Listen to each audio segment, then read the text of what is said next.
welcome to our new video. आज আমরা details a water absorbing সিস্টেমটা পড়ব। ওয়াটার অ্যাবজর্বিং সিস্টেমে আমরা আগের দিন ইন্ট্রোডাক্টরি পার্টটা পড়েছিলাম যে সয়েল থেকে জল কোন রুট ফলো করে রুটসে ঢুকছে, এইটুকুনি আমরা দেখেছিলাম। এই রেসপেক্টে আমরা একটু রুট হেয়ার সেলের ব্যাপারে ডিটেইলসে বলেছিলাম। রুট হেয়ার সেলে যে সেল ওয়ালটা আছে সেখানে দুটো লেয়ার হয়, একটা হচ্ছে সেলুলোজ লেয়ার আর একটা হচ্ছে পেকটিক লেয়ার। তো এই পেকটিক আর সেলুলোজ লেয়ারের মধ্যে দিয়ে ঢুকতে হয় ওয়াটারকে from soil into the root cells. এবার আমরা এর মেকানিজমটা পড়ব যে কেন এই জলটা ঢুকছে। তো এই মেকানিজমটা বেসিক্যালি দুটো ভাগ আছে এই ওয়াটার অ্যাবজর্বিং সিস্টেম বা মেকানিজম অফ ওয়াটার অ্যাবজর্বিং সিস্টেমে, বা যেভাবে সয়েল থেকে জল ঢুকছে তার ফার্স্ট ডিভিশনটা বা ফার্স্ট টাইপটাকে বলে প্যাসিভ ওয়াটার অ্যাবজর্পশন। তাহলে ফার্স্ট টাইপটা হচ্ছে প্যাসিভ ওয়াটার অ্যাবজর্পশন। এই প্যাসিভ ওয়াটার অ্যাবজর্পশন মানে কি? উইথাউট এনি এনার্জি এক্সপেন্ডিচার, কোনো এনার্জি লাগছে না, এনার্জির ইউজ ছাড়াই জলটা ভেতরে ঢুকছে। তাহলে এখানে নো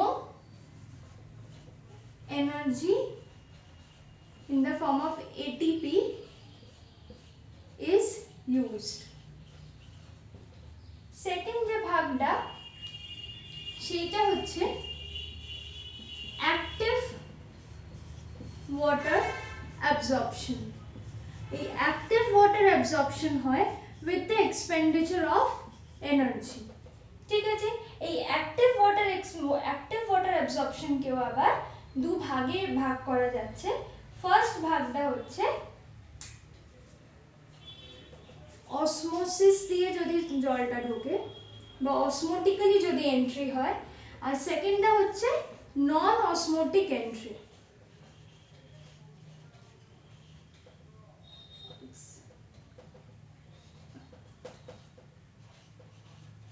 প্রথমবার এটা ঢুকছে অসমোসিস করে আর সেকেন্ড বার এটা ঢুকছে অসমোসিস না করে।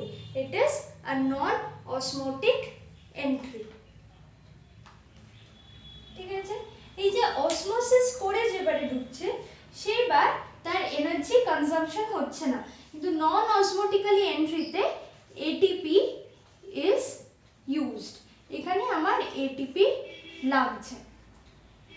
এবার আমি এই দুটোকে যদি একটু ডিটেইলসে পড়ি, মানে প্যাসিভ ওয়াটার অ্যাবজর্পশন কেন হচ্ছে বা অ্যাক্টিভ ওয়াটার অ্যাবজর্পশন কেন হচ্ছে, এগুলো এবার আমরা একটু আরো ডিটেইলসে পড়ব।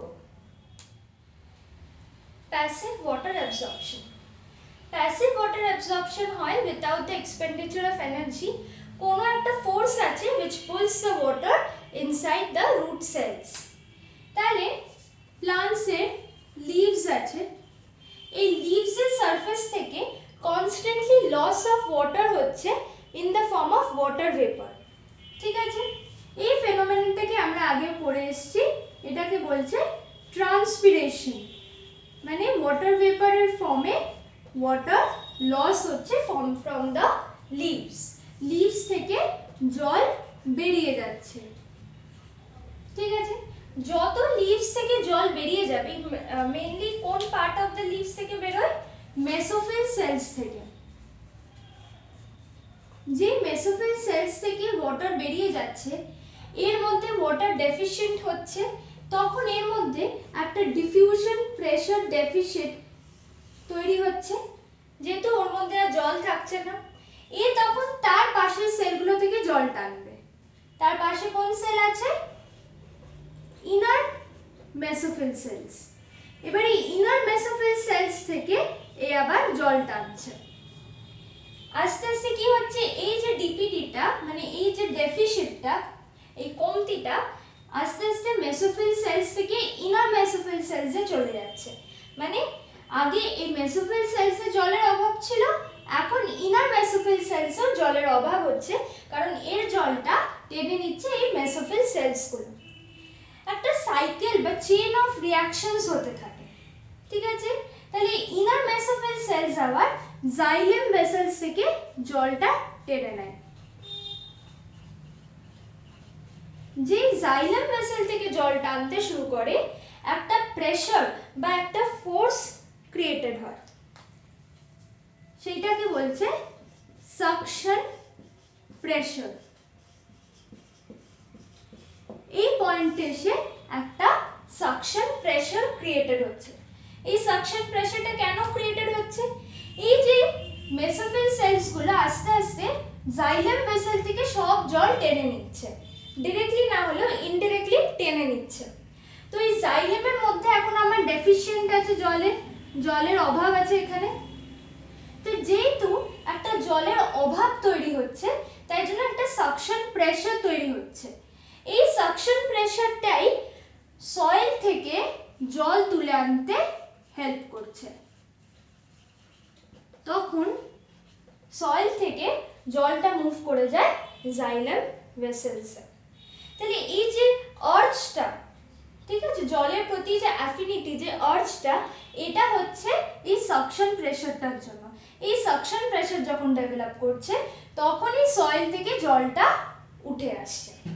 তাহলে এই পুরো প্রসেসটাতে আমার একটা যে ফেনোমেননটা রেসপন্সিবল, মানে এইটা না হলে এই পুরো প্রসেসটাই হতো না, সেটা হচ্ছে ট্রান্সপিরেশন। তাহলে যেহেতু ট্রান্সপিরেশন হয়েছিল, তাই জন্য লিভসের মধ্যে জলের ডেফিশিয়েন্ট দেখা গেছিল, জলের কমতি দেখা গেছিল। তাই জন্যই তারা জাইলাম ভেসেল থেকে জলটা নিয়ে নেয়, আবার এই জাইলাম ভেসেলসটা রিফিলড হয়ে যায় সয়েলের জলটা পেয়ে। ঠিক আছে, তাহলে এই যে সাকশন প্রেসারটাকে, একে আরেকটা নামও দেওয়া যেতে পারে, সেটা হচ্ছে transpiration pool.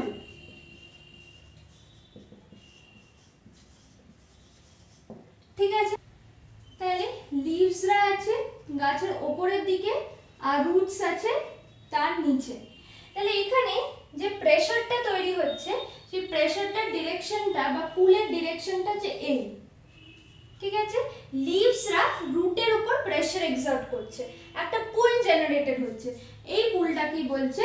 Transpiration pool, which is the sole factor responsible for passive water absorption। যদি ট্রান্সপিরেশন পুলটাই না অরিজিনেট করতো, তাহলে এই মেকানিজমে ওয়াটার অ্যাবজর্পশন হতোই না। তাহলে এখানে সবথেকে ইম্পর্টেন্ট জিনিস যেটা ছাড়া এই প্রসেসটা হতো না, সেটা হচ্ছে ট্রান্সপিরেশন। মানে passive water absorption is totally dependent আপন ট্রান্সপিরেশন। এখানে কোনো এনার্জি ইউসেজ আমরা দেখতে পাচ্ছি না। কেন দেখতে পাচ্ছি না? কারণ এখানে কোনো against the concentration gradient movement হচ্ছে না, সব হচ্ছে from higher concentration to lower concentration, তাই তো? তাহলে এটা ছিল প্যাসিভ ওয়াটার অ্যাবজর্পশন, যেটা ইউজুয়ালি সবসময় প্লান্টসের মধ্যে দেখা যায়। It is very common in case of all plants. এবার হচ্ছে অ্যাক্টিভ ওয়াটার অ্যাবজর্পশন। এটা হয় দুভাবে, অসমোটিক্যালি আর নন অসমোটিক্যালি। অসমোসিস মানে কি? Movement of solvent particles from their higher concentration to lower concentration. তাহলে এখানে সলভেন্ট মানে জলের মুভমেন্ট হচ্ছে কোথা থেকে কোথায়? Soil to root cells. তাহলে এই যে সয়েল টু রুট সেলস ওয়াটারের মুভমেন্টটা হচ্ছে, এর জন্য একটা গ্রেডিয়েন্ট, কোনো একটা ফ্যাক্টর দরকার। এই ক্ষেত্রে কি ফ্যাক্টর লাগে বা এই ক্ষেত্রে কি ফ্যাক্টর কাজ করে, সেটা হচ্ছে তাদের ওয়াটার পোটেনশিয়াল, ঠিক আছে, বা কেমিক্যাল পোটেনশিয়াল। ওয়াটার পোটেনশিয়ালটাই ডিটারমাইন করে যে জল কত তাড়াতাড়ি আর কোন ডিরেকশনে যাবে। এই যে রুট সেলসগুলো, এদের ওয়াটার পোটেনশিয়ালটা সয়েলের ওয়াটার পোটেনশিয়ালের থেকে বেশি। এই যে রুট সেলসগুলো, এদের ওয়াটার পোটেনশিয়ালটা সয়েলের ওয়াটার পোটেনশিয়ালের থেকে কম হয়। তাই জন্য এখানে সয়েলের যে ওয়াটার পোটেনশিয়াল, এইটা বেশি হয় কার রেসপেক্টে?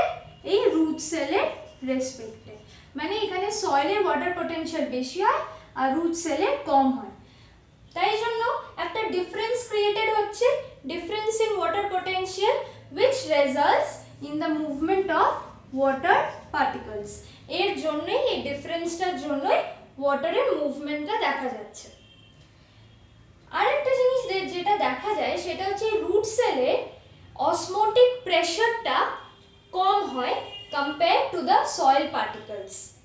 অসমোটিক প্রেশার কম মানে, অসমোটিক প্রেশার মানে আগে বলা হয়েছে, আগের ভিডিওগুলো তোমরা পেয়ে যাবে, আমি তাও এখানে একবার বলছি। অসমোটিক প্রেশার মানে হচ্ছে যখন একটা সেলের মধ্যে, একটা অসমোটিক্যালি অ্যাক্টিভ সেলের মধ্যে ওয়াটার ঢুকছে, তখন সেই সেলটা সেই এন্ট্রি অফ ওয়াটারকে বাধা দেবে। যে প্রেশারটা দিয়ে বাধা দেয় বা প্রিভেন্ট করে, this osmotic pressure prevents the entry of water into the cell. ঠিক আছে, তাহলে যার যত অসমোটিক প্রেশার কম হবে তার মধ্যে জল তত বেশি ঢুকবে।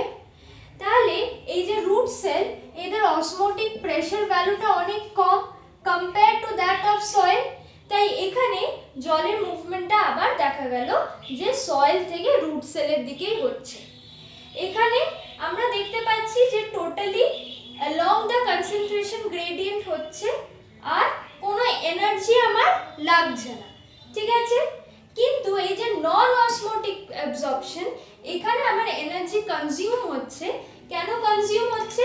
কারণ এখানে মুভমেন্টটা হচ্ছে against the concentration gradient, against the concentration gradient যেহেতু মুভমেন্ট হচ্ছে, তাই এখানে ATP is used।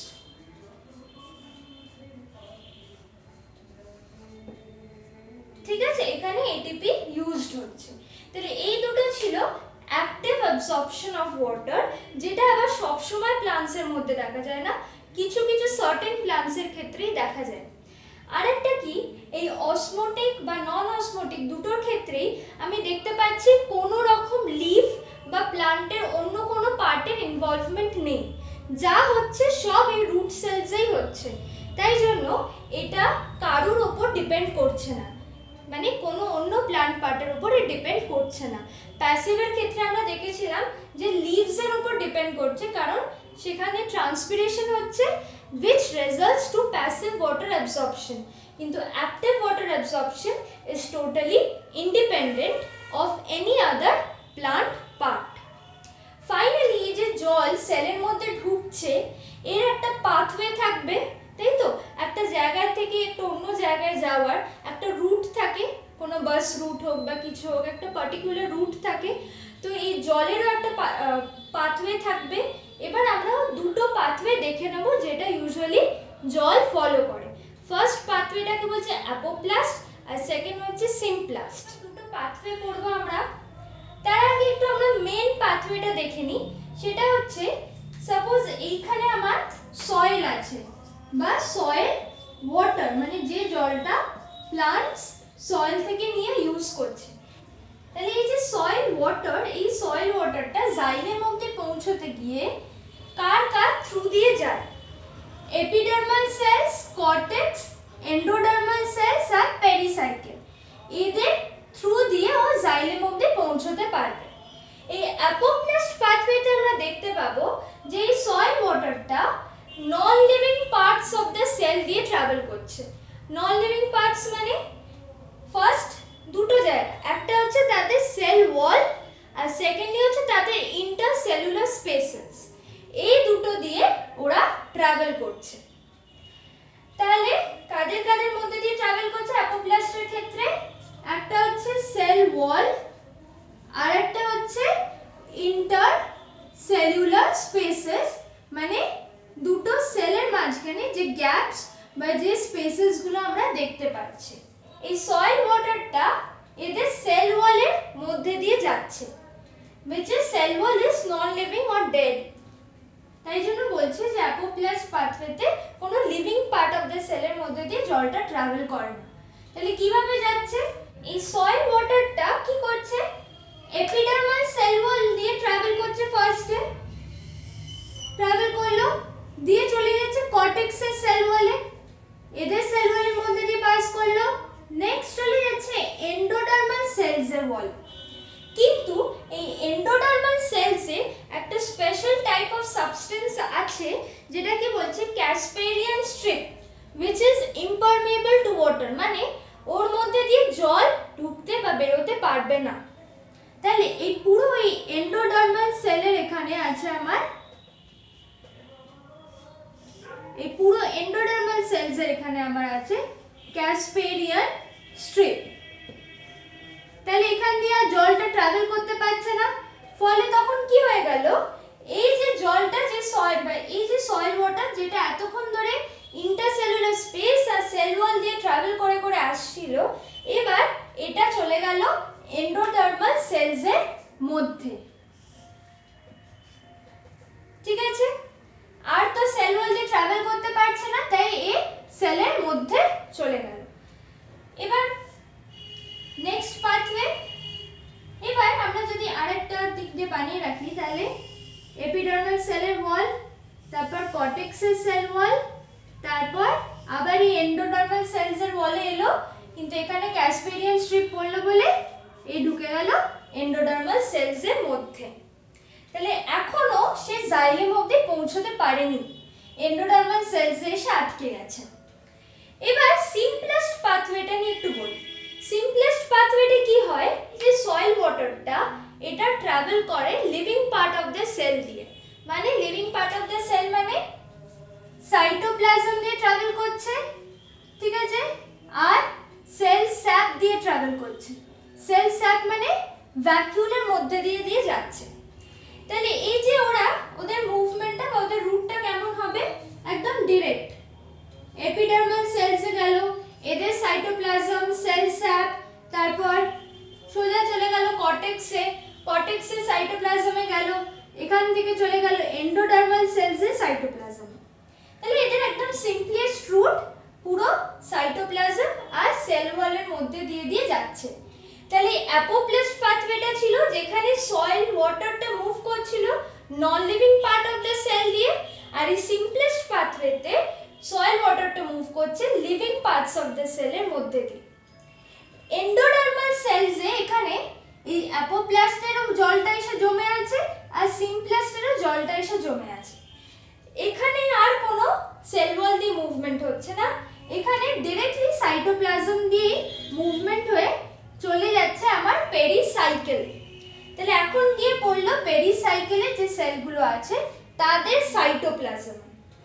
আবার এই পেরিসাইকেলের থেকে চলে গেল জাইলেম ভেসেলে, জাইলেম ভেসেল থেকে ওরা ডাইরেক্ট এবার চলে যাবে লিভসের দিকে। তাহলে এই হচ্ছে তাদের রুট, বা এই হচ্ছে সয়েল ওয়াটারের রুট, অ্যাপোপ্লাস্ট আর সিম্পলাস্ট। অ্যাপোপ্লাস্ট মানে সে টোটালি নন লিভিং পার্ট দিয়ে ট্রাভেল করবে, আর সিম্পলাস্ট মানে সে পুরোপুরি লিভিং পার্ট দিয়ে ট্রাভেল করবে। কিন্তু দেখা যাচ্ছে যে অ্যাপোপ্লাস্ট পাথওয়েতে জলটা বেশি তাড়াতাড়ি মুভ করতে পারবে কম্পেয়ার টু সিম্পলেস্ট পাথওয়ে। ঠিক আছে, আর একটা কথা, এই যে সিম্পলেস্ট পাথওয়ে মানে কি সাইটোপ্লাজমের মধ্যে দিয়ে দিয়ে যাচ্ছে, তো সাইটোপ্লাজমের যে মুভমেন্টটা হচ্ছে, যে সাইটোপ্লাজমে একটা স্ট্রিমিং মোশন দেখাচ্ছে যেটাকে বলছে cytoplasmic streaming, this helps in the movement of soil water through the cytoplasm. ঠিক আছে, তাহলে এই সিম্পলেস্ট পাথওয়েতে জলটাকে সাইটোপ্লাজমিক স্ট্রিমিং হেল্প করছে ইন দ্য মুভমেন্ট।